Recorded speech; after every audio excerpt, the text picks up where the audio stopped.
Eu tenho uma prima que ela é biomédica, e eu acho que essa foi uma das grandes influências e referências para mim. Só que eu sempre tive interesse pela área da saúde, eu sempre gostei. Antes de decidir fazer biomedicina, eu queria fazer até psicologia, porque eu sempre me interessei nessa área de cuidar de pessoas, né? Aí, quando foi na época do vestibular, eu me inscrevi tanto para psicologia quanto para biomedicina, passei as duas, e na hora de escolher mesmo, eu acho que o meu coração, assim, brilhou, pulsou para biomedicina mesmo. Durante o estágio, né, o estágio curricular, eu já comecei a trabalhar no laboratório que eu estava estagiando. Então, comecei a fazer o estágio curricular mesmo, obrigatório, e aí a empresa na qual eu estava, que era parceira da faculdade, né, me convidou, fez o convite para eu começar a atuar. E aí, então, eu comecei a atuar na área ainda no processo de graduação. Quando eu finalizei a graduação, um pouco depois, eu saí desse laboratório que eu estava trabalhando, e aí surgiu a oportunidade de ser docente, né, de ministrar aulas, tanto para a turma de biomedicina de umas faculdades particulares da minha cidade, quanto turmas de farmácia. E aí eu comecei a entrar já na jornada da docência, né? Foi um período, assim, um pouco difícil, mas era muito gratificante. Eu gostava bastante dessa vivência com os alunos, de compartilhar conhecimentos, né? Então, apesar de eu não ter me identificado tanto, mas foi um período prazeroso. A maior dificuldade mesmo é estar longe da minha família, porque embora atualmente eu more na cidade onde eu me formei, eu não era de lá. Eu era de uma cidade menor ainda, mais do interior. Então lá era uma cidade super pequena, que não tem faculdade, que não tinha nem pré-vestibular. Então era muito pequenininha e precisava sair um pouquinho para poder ter acesso à educação, né? E foi o que eu fiz. Então nesse período eu morei um tempo com alguns familiares, depois teve um tempo que eu morei um pouco sozinha, até que eu fiquei definitivamente por lá, mesmo depois da graduação, e hoje eu moro lá. Eu acho que esse processo foi o mais difícil mesmo. Desde o processo de graduação mesmo, desde o início da graduação, eu sempre tive esse interesse, essa vontade. Eu sempre gostei do assunto, eu sempre gostei de pesquisar como, eu acho, até como paciente, né? Sempre gostei de entender, de querer entender como funcionavam os procedimentos, quais eram as técnicas, mesmo antes de estar na própria graduação. E aí, quando eu entrei na biomedicina, eu descobri que tinha essa possibilidade de ter essa habilitação.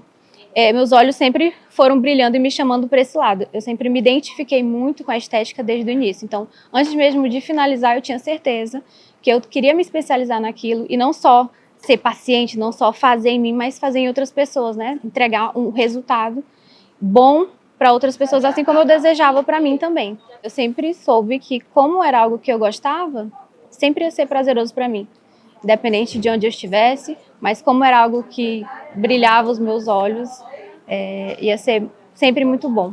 Conhecendo agora a fundo, eu vejo que realmente era tudo isso e mais um pouco do que eu esperava. Claro que conforme a gente vai adquirindo conhecimento, vai estudando, começam a surgir um pouco de medo, de insegurança em relação à realização do procedimento, a possibilidade de intercorrências, como que a gente vai manejar o paciente, vai lidar com as queixas, com as insatisfações, né? Se a gente está realmente preparado com as melhores técnicas. Então, esse tipo de preocupação, eu acho que permeia em todo bom profissional, né? Com medo de entregar um trabalho de qualidade. Mas conforme as aulas passam, as disciplinas, tanto as aulas teóricas e principalmente as vivências clínicas, a gente vai adquirindo essa segurança, né? A gente vai entendendo a área como um todo e começando a entender os detalhes também, isso vai dando uma segurança para a gente. A possibilidade de transformação, eu acho que vai muito além da... Assim, é que as pessoas têm a tendência de associar a estética como algo fútil e banal. E não é isso. É muito mais do que isso. É a autoestima das pessoas, é a confiança. Porque uma pessoa que ela se sente bonita, ela tem confiança. Ela sente segurança para realizar suas atividades, para assumir papéis, assumir posições que talvez, quando ela se olha no espelho, vendo aquela imagem, ela não se sinta capaz e apta para fazer aquilo.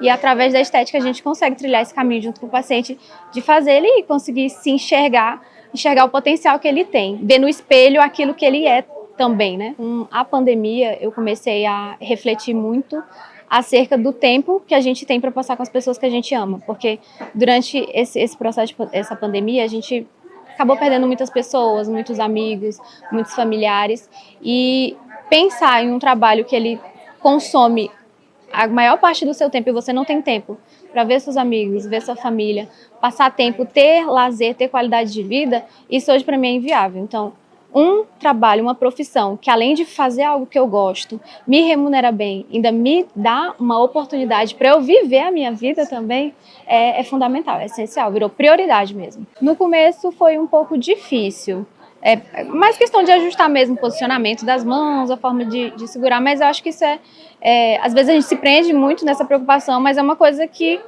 com a prática a gente consegue desenvolver melhor. Então, a cada aula prática, a cada aplicação, né, a gente vai melhorando essa habilidade e vai dando mais confiança também. Eu quero abrir minha clínica, assim, o quanto antes, assim, já para a primeira parte do início de 2025, eu já quero abrir minha clínica, já quero começar a atender, porque realmente é o que eu quero para minha vida. Eu gosto disso, eu acho incrível a possibilidade de transformar vidas, né, através de melhora de autoestima. Então, eu com certeza quero trabalhar com isso, é aqui que eu tenho que estar mesmo. Nesse primeiro momento, eu quero trabalhar com coworking, né?